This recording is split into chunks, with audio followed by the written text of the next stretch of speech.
নির্বাচিত গণমানুষের নেতা জনাব তারেক রহমানের পক্ষ থেকে আন্তরিক শুভেচ্ছা এবং স্বাগতম জানাচ্ছি। আন্তর্জাতিক শ্রমিক দিবস, মহান মে দিবস। মে দিবসে এবছরের প্রতিপাদ্য সুস্থ শ্রমিক, কর্মঠ হাত, আসবে এবার নবপ্রভাত। এই প্রতিপাদ্যের অন্তর্নিহিত প্রেরণাকে ধারণ করেই বিশ্বের অন্যান্য দেশের মতো মাননীয় প্রধানমন্ত্রীর নির্দেশনায় বাংলাদেশেও যথাযোগ্য মর্যাদায় পালিত হচ্ছে মহান মে দিবস। মহান মে দিবস এবং জাতীয় পেশাগত স্বাস্থ্য ও সেফটি দিবস 2026 উপলক্ষে বাংলাদেশ সহ বিশ্বের সকল শ্রমজীবী ও কর্মজীবী মানুষের প্রতি গণতান্ত্রিক সরকারের পক্ষ থেকে আবারও অভিনন্দন এবং শুভেচ্ছা জ্ঞাপন করছি। আজকের এই দিনে দেশে বিদেশে কর্মরত বাংলাদেশের সকল শ্রমজীবী ভাই বোন যাদের জীবন জীবিকা এবং উন্নয়নের লক্ষ্যে যে অপরিসীম পরিশ্রম করে চলেছেন তাদের প্রতি গভীর শ্রদ্ধা জানাই। 1888 সালের মে মাসে 8 ঘন্টা কর্মদিবস সহ শ্রমিকের ন্যায্য অধিকার প্রতিষ্ঠার আন্দোলনে আমেরিকার শিকাগো শহরের হেইমার্কেট অ্যাফেয়ারে যারা জীবন উৎসর্গ করেছিলেন এবং সেই থেকে আজ পর্যন্ত বিশ্বের বিভিন্ন দেশে অধিকার আদায়ে সংগ্রামে যারা আত্মত্যাগ করেছেন তাদের প্রত্যেককে আমরা অত্যন্ত শ্রদ্ধার সাথে স্মরণ করছি। শ্রমজীবী মানুষই বিশ্বের যে কোনো দেশের উন্নয়ন, সমৃদ্ধি এবং অগ্রযাত্রার প্রধান চালিকা শক্তি।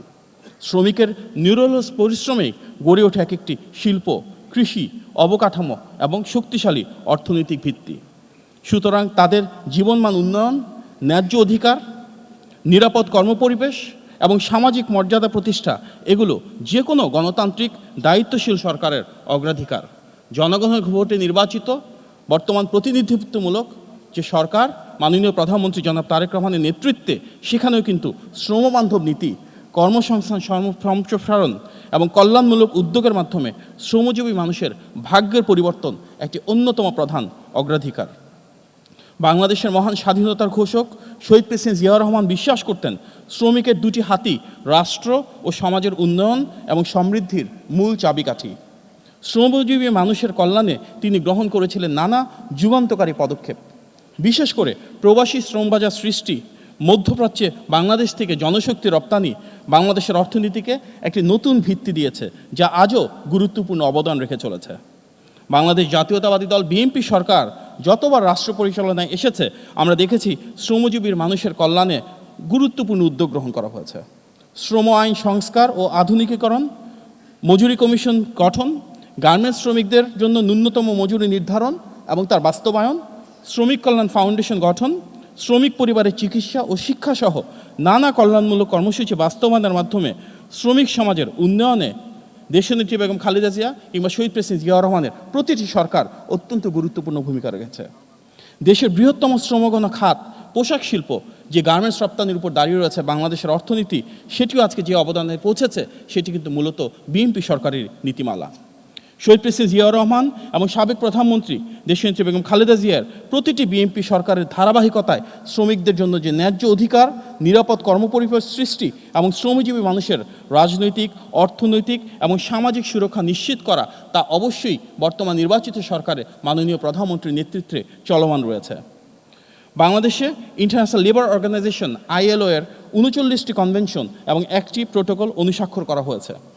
আন্তর্জাতিক মান বজায় রেখে শ্রমিকদের অধিকার ও কল্যাণ নিশ্চিত করতে বর্তমান সরকার প্রতিশ্রুতিবদ্ধ। শ্রমিকদের জীবনমান উন্নয়নের সময় মতো বেতন ভাতা প্রদান, মজুরি পর্যালোচনা, নারী পুরুষের সমান মজুরি নিশ্চিতকরণে উদ্যোগ গ্রহণ এবং প্রবাসী শ্রমিকদের সুরক্ষায় বিভিন্ন কার্যকর পদক্ষেপ মাননীয় প্রধানমন্ত্রীর নির্দেশনায় নেওয়া হচ্ছে। প্রবাসী শ্রমিকদের জন্য প্রবাসী কার্ড চালুর জন্য আমাদের মাননীয় শ্রম এবং কর্মসংস্থান মন্ত্রীর সরাসরি তত্ত্বাবধানে অত্যন্ত কার্যকর যে উদ্যোগ সেটি চলমান রয়েছে।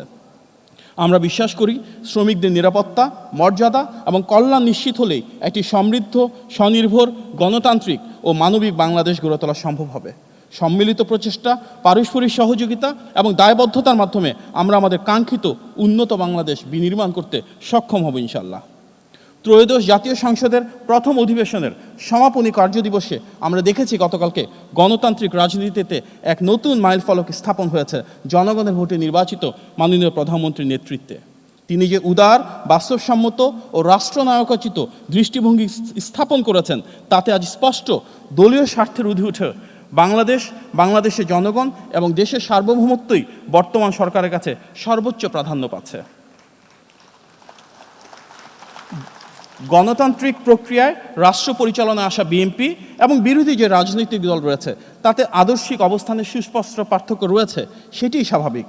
এই পার্থক্য যেমন ঐতিহাসিকভাবে মহান মুক্তিযুদ্ধের ভূমিকায় প্রযোজ্য, ঠিক একইভাবে বর্তমান সময়ে নারীর ক্ষমতায়নের ক্ষেত্রেও প্রযোজ্য। তবে দেশকে সামনের দিকে এগিয়ে নেওয়ার ক্ষেত্রে, গণতন্ত্রকে সুসংহত করার ক্ষেত্রে, জনগণের জীবনের বিদ্যমান সমস্যাগুলোকে কার্যকর সমাধান করার ক্ষেত্রে এবং একটি স্থিতিশীল সমাজ ব্যবস্থা গড়ে তোলার জন্য পারস্পরিক সৌহার্দ্য এবং সম্মিলিত প্রচেষ্টার ক্ষেত্রে আমরা সবাই এক হয়ে ইনশাআল্লাহ এই দেশটাকে বিনির্মাণ করব। যে গতিশীল এবং কার্যকর সংসদীয় অধিবেশন আমরা প্রত্যক্ষ করেছি, সেটি নিঃসন্দেহে জনগণের আকাঙ্ক্ষার প্রতিফলন। রাজনৈতিক ভিন্নতা ও আদর্শিক অবস্থানকে পাশে রেখে দেশের সর্বাধিক অগ্রাধিকার দিয়ে সামনের দিকে এগিয়ে নেওয়ার যে রাজনীতি, সেটি দেশ ও জনগণের কল্যাণের জন্য বিএনপির রাষ্ট্রনীতি।